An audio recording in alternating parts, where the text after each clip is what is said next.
Hello and welcome to this week's all-new episode of UMass Sports Weekly. We're your number one source for UMass athletics. The men's basketball team tried to break that 3-game losing streak against Fordham at the Mullen Center. Kim Pierre-Louis made history for the Minutemen in the last game of the regular season on Senior Day. And we'll have a special video breakdown from the men's lacrosse game against Brown. We'll be right back with all this and more. This is UMass Sports Weekly. This is UMass Sports Weekly.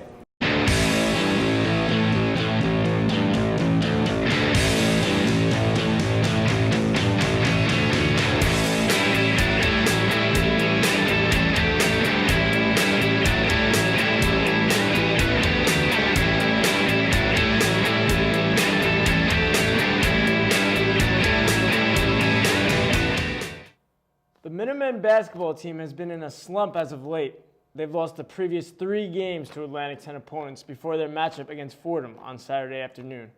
Our own Marc Jean-Louis has the story from the Mullen Center. The Fordham Rams left the Bronx on Saturday to travel east to take on UMass at the Mullen Center. UMass desperately needing a win after losing 3 straight in order to stay in 5th place in the Atlantic 10 standings. And in the first half, basketball is the game and Derek Gordon is his name. Down 11-5, it's Hines to Gordon driving down the lane. No speeding violation there. Dinner reservations for 2. Caddy Lane can't finish, but it's DG who scoops in the leftovers. Don't call it a comeback. He's been here for years. The Minutemen scored 12 unanswered points, and that basket gave DG his 1,000th point in his 4-season career. More in the second half as Maxi Esho and Dante Clark stole the show home for Maroon and White. Up 3, it's Dante who says, I'm open! Trey Davis finds him, and it's 3 more for UMass. Here's a replay in case you missed it. Oh wait, it's Dante dialing up 3 more from downtown. And then Maxi, boom! Put her in the hoop like slam. You heard the crowd screaming out jam. I swear that I'm telling you the facts. UMass beat Fordham 82-74.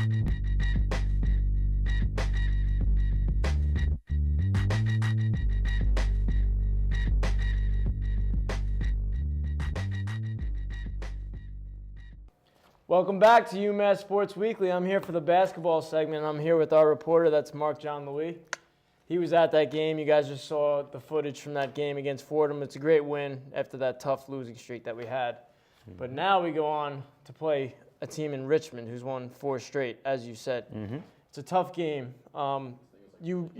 You made it known that they beat VCU twice this season. Twice this season? VCU is a great team. They obviously gave UMass trouble. So what can we expect in this game against Richmond? Well, I mean, as I said before, this is one of probably the most consistently inconsistent teams, I should probably say, in the Atlantic 10 since Richmond joined back in 2001.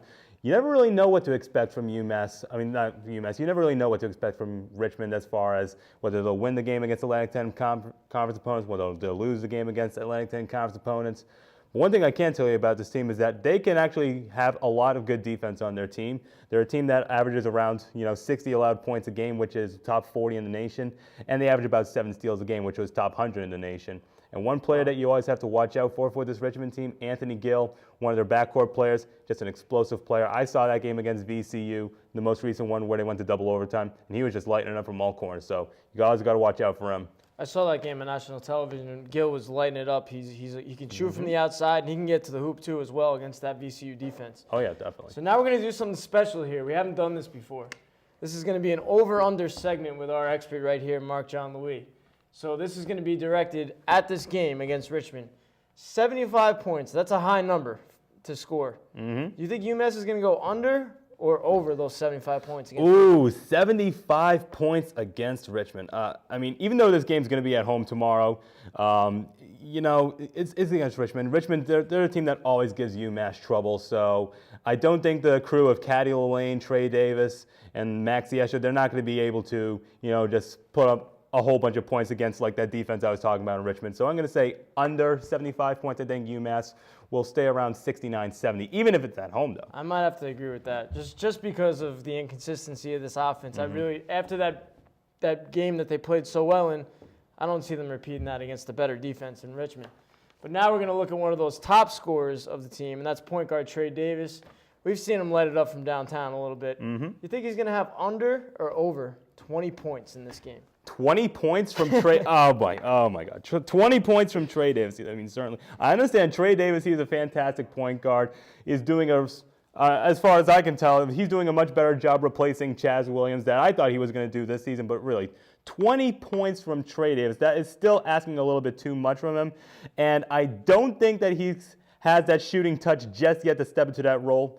There are some games where he'll put up 14, 15 points, but I think even at 14, 15 points, that's really all you can realistically expect from Trey Davis on any given night. So I'm going to say under 20 points for Trey Davis. Well, you talk about the inconsistency of this Richmond team.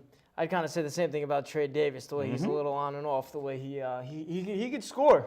When he's hot, he could score, but when he's off, man, He's off. You'll know it. That's right. You'll definitely know it. So now, something a little easier feat, and that's Maxi Esho. He's supposed to be the X factor of this team this year. He's supposed to maybe be in the starting lineup, then he's supposed to be the sixth man coming off the bench. A lot of energy he brings. 2 dunks in this game. That's all I'm asking for, 2. Under or over 2 dunks for Maxi Esho. Oh, man. Maxi Esho, he's always a really exciting player to watch. Just going back to last year, even when Raphael Putney was that star dunker on this UMass team, everybody loves it when Raphael Putney, Maxi Esho makes a crowd-pleasing dunk out there. But even against George Washington, 2 dunks. You always got to worry about that front court that George Washington has, Patricio Garino, Kevin Larson, and the crew. So, and it's the game's at GW. I'm not going to say under 2 dunks, but I think he'll be at 2 dunks in that game. One will come off a fast break, and then we'll probably come off a steal or something like that. So I'm going to say at 2. All right, at least you're picking them to get something here. Yep, they'll get something out of this. Right, I'm not always against you, I can tell you that much. Don't worry about it. All right, well, we're hoping they show a little bit of consistency on offense and really have a great senior night for a couple of the guys that are graduating this year. Thank you, Mark. I really appreciate it. No problem. All right, we'll be right back to talk UMass hockey. Stay tuned.